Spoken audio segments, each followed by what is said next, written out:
ഇരിങ്ങാലക്കുടയിലേക്ക് പോകും വഴി തൊമ്മാനയിൽ റോഡിൽ നിന്നും പാടത്തേക്ക് മറിഞ്ഞ ചരക്ക് ലോറി ഞായറാഴ്ച ഉയർത്തി. റോഡിന്റെ ഒരു വശം ഇടിഞ്ഞ് താണനിലയിലാണ് 2 ദിവസം മുമ്പ് ലോറി പാടത്തേക്ക് മറിഞ്ഞ് അപകടമുണ്ടായത്.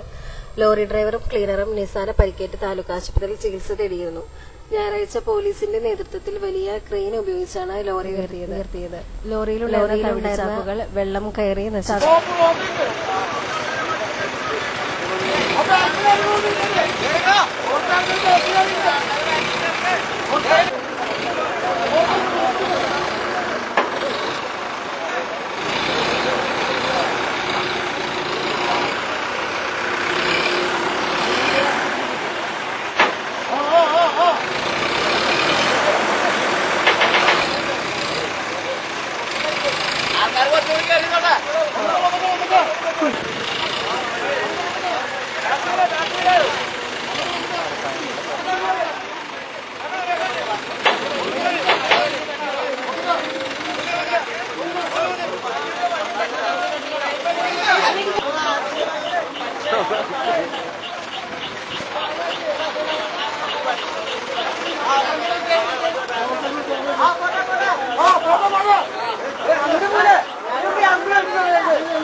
Oh,